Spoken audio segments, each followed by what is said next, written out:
Last time on Darkcore Frontiers.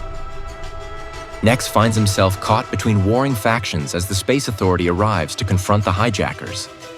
As battles rage in space, we glimpse the mysterious end of Nex's home world and the research that may have led to its downfall. Forced to flee the approaching Space Authority, Nex and his faithful bot DC make a daring escape in a lifeboat. But their relief is short-lived as Nex comes face-to-face with an unknown threat. Darkcore Frontiers, Season 1, The Stowaway, by Thomas Chase. Episode 6, The Nebula Nighthawk. Come out of there.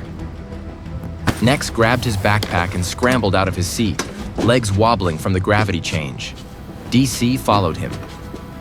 A white titanium alloy droid, made up of nothing but a pair of metallic legs and pelvis, strode away from the hatch, across the polished floor.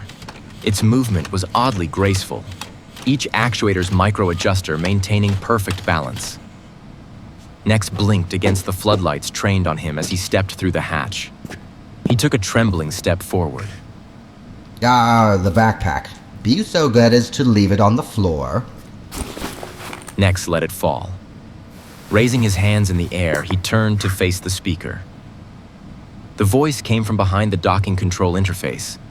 It was a fat luminid with hairless skin the color of curdled milk and watery eyes that bulged behind his thick glasses. He swayed back and forth in a steady rhythm, as though every breath was an effort. His lab coat was stained with a palette of colors Nex didn't want to identify. And what are you? The luminid said, his mouth making little kissing sounds as he spoke. Nex froze up for a second. What was he supposed to say? He hadn't exactly had time to come up with a cover story or anything. I'm Nex. His voice sounded weird, like it wasn't even his. First Officer Slime. His mouth did this thing that might have been a smile, but it looked more like he'd eaten something nasty. Science Officer of the Nebula Nighthawk. The two-legged robot strode by Nex in an aimless path. Do you and your little droid be so kind as to move forward into the scanner? First Officer Slime dabbed his eye with a yellowed handkerchief as the water started to dribble down his cheek. Nex approached the AIT scanner. He stepped onto the platform, DC hovering beside him. It vibrated underfoot as the machine powered up. Sensors bathed him and DC in a soft blue light. The nestling bot squeaked as the scanner mapped his internal circuits and compartments, checking for weapons and contraband. Curious. Slime's bulbous eyes narrowed. Before he could press further, a voice crackled from an intercom on the wall. Slime, what are you doing? Captain, First Officer Slime responded, his handkerchief fluttering. we've picked up something rather unusual. It appears to be a small humanoid creature. Shall I hold it for questioning? No, The disembodied voice barked. to my quarters, now. Slime pointed next toward a door. Leave your bag here. Follow my droid into the turbo lift. I'll be right behind you, so don't try anything unwise. Nex followed the swiveling hips of the droid into the turbo lift as instructed, with First Officer Slime right behind him. Fascinating, isn't it? Megatron droid, my own design. Nex just nodded, not really knowing what to say. Honestly, the thing looked kind of ridiculous, but he wasn't about to tell him that. A few seconds later, the lift chimed and the door slid open onto the bridge. The room buzzed with soft holographic displays and low-frequency electronic chatter. 3 darkly clad technicians glided between workstations and control panels of colored lights and screens. Filling the entire viewport, its curvature just visible, the colossal cherry-colored planet rose up beneath them. Nex tried to focus his mind away from the strange surroundings. He had to think of a story, and fast.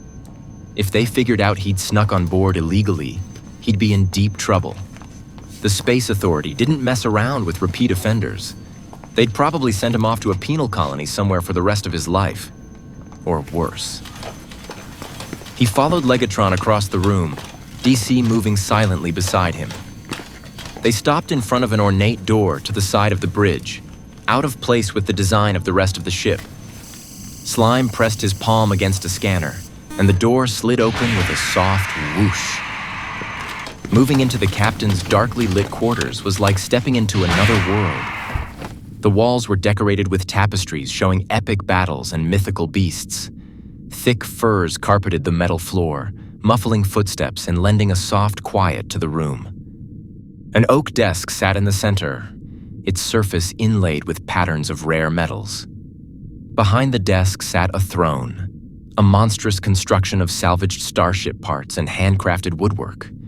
A weapon rack lined the bulkhead, gleaming with longswords and crossbows. Suspended from a rack in the center of the room hung a human skeleton, its bones yellowed with age. One leg had been replaced below the knee by a shiny black prosthetic. As Nex's eyes took in the scene, a chill ran through him. Something was off about the bones. As they stood there, waiting for the captain to show up, that slime guy kept dabbing at his eyes with his handkerchief. Suddenly, the skeleton's eye sockets lit up with two sharp blue lights. Its bones ground against each other as it lowered itself from the rack, with sharp, stuttering movements. Nex stumbled backward and bumped into the Legatron droid. Slime's clammy hand gripped his shoulder and shoved him forward. The animated skeleton creaked behind the desk and sat down in its seat. Servo motors purred softly as the chair adjusted. He reached down and drew up a transparent helmet of vibrant green, which he placed firmly onto his skull. It was powered with some kind of life support system. With those empty eye sockets and bare teeth, he looked like some kind of grinning maniac. Slime, what is this? The voice that blared from the skeleton's neck bone matched the one from the intercom. Just as I was telling you, Captain, we picked this up, you see. What do you mean you picked this up? Where? This creature was in a lifeboat out there, outside of planetary orbit. Planetary orbit. Did you scan for any other ships? We scanned, Captain, and what did we find? Not a single ship. This little lifeboat, it was all alone out there. The skull locked eye sockets with Nex. I'm Captain Grimhelm. Welcome aboard the SSV Nebula Nighthawk. Nex swallowed hard, forcing himself to meet the eye sockets. The blue lights that stared back at him were filled with intelligence. Thank you. Nex managed, his voice steadier than he felt. Thank you, Captain. Nex gulped. Thank you, Captain. Captain Grimhelm waved it off. He leaned forward, bony fingers steepling beneath his chin. Let's dispense with the pleasantries. Who are you, and what in the seven hells were you doing in a lifeboat over this unpopulated rock of a planet? The question hung in the air. I'm a traveler. A traveler? Grimhelm's tone dripped with skepticism. With nothing but the clothes on your back and that peculiar little robot? He did have a backpack, Captain. Captain Grimhelm held up a bony hand at Slime in obvious annoyance. Nex took a deep breath and went for it.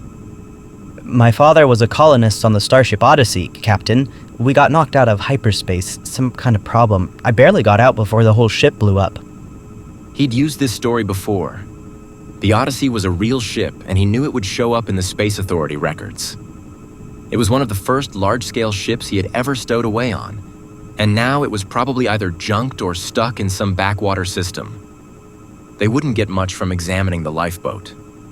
Those things usually just had the manufacturer's name on them. My droid DC is kind of like a family heirloom. It's all I've got left. DC? Slime interjected, his watery eyes gleaming. What does it do? It's just a companion. Nex lied. Nothing special. Grimhelm's eyes bore into him. We'll see about that. He was interrupted by a burst of static from the comms. We've entered orbit around the planet, Captain. I'm on my way. He said into the microphone. His eye sockets once again turned onto Nex. For now, consider yourself under protective custody. Slime, he's to stay with you at all times. Slime nodded. They led him from the captain's quarters back out onto the bridge. For now, he'd have to play along, keep his head down, and not do anything stupid. Staying alive was priority number one. He could worry about busting out of there later. Now that the Nebula Nighthawk had entered orbit around R34710, Nex saw clearly the toxic soup of angry red and yellow weather systems that engulfed the planet. Crimson clouds spanned thousands of kilometers and prickled with internal electricity. Captain Grimhelm's bones cracked as he strode onto the bridge. Slime walked behind. He prodded Nex into a seat with a clammy hand. Strap yourself in, unless of course you have a peculiar desire to see your various body parts decorating our bridge. Status report. Grimhelm barked, settling into his command chair with a snap of old joints. Stable geocentric orbit achieved, Captain. Atmospheric density, 15.2 kilograms per cubic meter. Wind speeds exceeding 400 kilometers per hour. Grimhelm's skeletal grin gleamed. Perfect. Initiate descent sequence. The Nebula Nighthawk shook as the pilot slowed the drive and began their descent. Nex clutched the straps of his seat as the ship breached the thermosphere. Slime's bulbous eyes swiveled towards the view screen. Captain, the ionic interference... I'm aware, Slime. Grimhelm snapped and gripped his command chair as the Nebula Nighthawk shuddered violently. A maelstrom of red dust sprayed against the viewport. Shields at 82% and dropping. Compensate for wind shear. Adjust entry angle 0.3 degrees. Nex's stomach lurched as G-forces lifted the Corvette's nose. A bolt of lightning struck the port wing. Sparks cascaded over the shield bubble. Port fusion drive destabilizing. We're losing altitude control. Grimhelm leaned forward, his green helmet reflecting a string of dancing numbers on the Nighthawk's readouts. Reroute power from life support. Maintain thrust symmetry. Thick waves of gravel-sized chunks of rock and debris rattled off the glass. A couple of large rocks thundered along the ship's metal spine. I can't get a consistent reading on shield integrity, sir. Engage point defense lasers. Wide dispersal. Red beams lanced out from the ship's hull, vaporizing debris and creating a temporary clear zone around the Nighthawk. Altitude 5,000 meters. The ship broke through the dust-choked stratosphere, revealing a hellscape of dunes and rocky spires. Vast salt flats, remnants of long-dead oceans, periodically lit up with jagged strikes of lightning. The Nebula Nighthawk leveled out. There, Grimhelm said, pointing a bony finger at the viewport. Through howling dust, Nex glimpsed their target, a flat, abandoned research complex. extend landing struts. Engage repulsors at 25%. With a groan, the ship's legs unfurled. Dust swirled beneath them as the repulsors fired. They touched down onto the corroded tarmac of an ancient hangar. Captain Grimhelm rose to his feet. Slime, you're with the repair team. Slime sighed. His bulbous eyes switched up to Nex. You, come along now. At the airlock, Slime thrust a bulky spacesuit into Nex's arms. If you have any fondness for breathing, I suggest you put this on. The atmosphere out there will melt your lungs in seconds. Nex fumbled with all of the clasps and seals like an idiot, trying to get his suit on. He finally managed to get the spacious helmet over his head. But then, oh man, he wished he hadn't looked. Slime was getting into his own suit, and it was like watching a walrus trying to squeeze into spandex. But that wasn't even the worst part. Before putting his helmet on, he thoroughly sprayed down the inside of it with some kind of viscous fluid. The repair crew stepped into the airlock, Slime, Legatron, and 3 other suited-up engineers, wheeling metal carts full of tools and replacement parts. The airlock hissed open. A dusty, cavernous room sprawled before them. Wind whistled over the open overhead hangar doors. The engineers clicked on their helmet lights and descended the ramp. The bright lights flashed about a graveyard of derelict spacecraft and abandoned research equipment. Sand-blasted gantries swung overhead, darkly visible in the external lights of the Nighthawk. The hangar walls shielded them from the worst of the gusts, but a steady trail of sticky red dust settled on their visors. Captain Grimhelm's voice spluttered through their helmet comms. All right, crew. You've got 1 hour to get the ship repaired. Move fast, stay alert. A lean engineer with a prosthetic arm scanned the hangar with a multi-spectrum analyzer. Picking up some nasty business over yonder. Probably from old drive cores. Steer clear of that whole west side. A distant boom echoed through the structure. The floor trembled. Seismic activity? Nope. The lean engineer replied. Thermal expansion. Is there any way to get them overhead doors closed? Slime looked around and wandered toward a pitted blast door, staying within visual range of the engineering crew. There was a grinding screech as he pulled on the manual release, but the overhead doors remained open. As the Space Authority crew dispersed to their tasks, Nex and DC looked around at the machinery scattered about the hangar.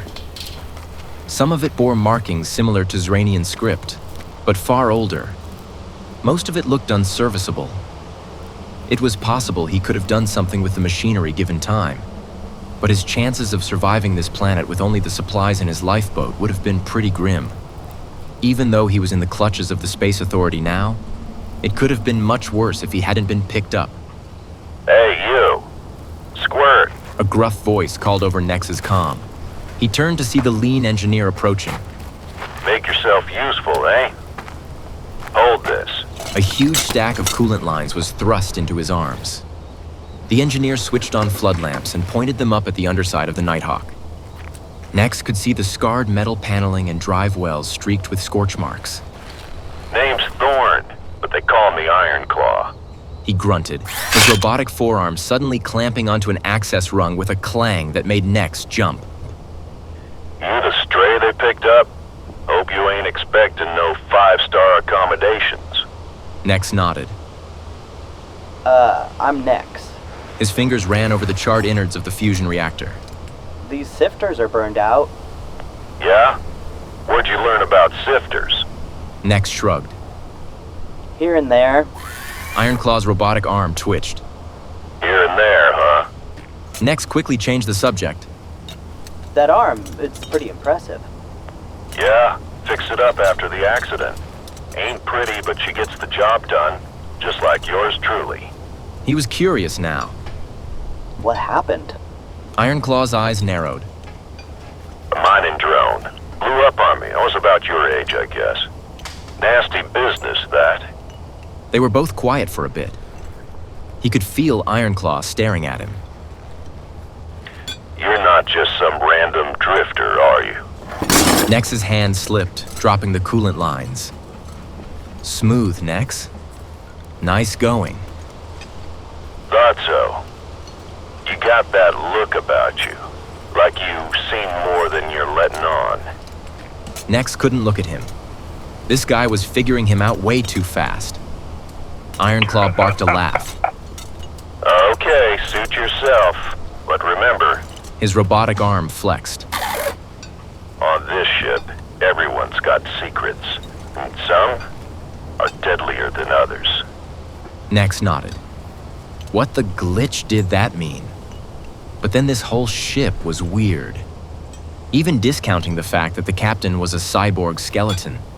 And they were talking about Nex's insides decorating the bridge like it was no big deal. Just watch your back. Great. As if he wasn't paranoid enough already.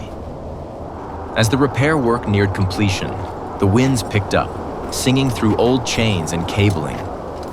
Gale force winds are coming in. How are those repairs coming? Captain Grimhelm's voice crackled over the comms. Hoses are replaced, bops are running smooth, no cavitation detected, heat exchangers are cleaned. Ironclaw returned. All hands, prepare for immediate departure. The crew quickly loaded up the supply carts and wheeled them aboard the Nebula Nighthawk's main loading ramp as the ship's fusion drives rumbled up. As soon as the airlock closed, the ship gave a jolt. Nex felt the pull of the Nighthawk lifting away, and the shimmy of the buffeting wind as the Corvette left the shelter of the hangar. The repair crews stripped off their EVA suits and stowed them in lockers. Slime wiped his glasses. Oh, there's a wretched dust. It's going to wreak such havoc on my poor, delicate sinuses. It was as the engineers pushed the equipment carts back into the dark storage compartment by the loading ramp that Nex caught a glimpse of something shining in the half-light. Inside, partially hidden behind netted-down supply crates, was a familiar set of mechanical arms. He had seen them before, on the SS Horizon. The Spider Pirate.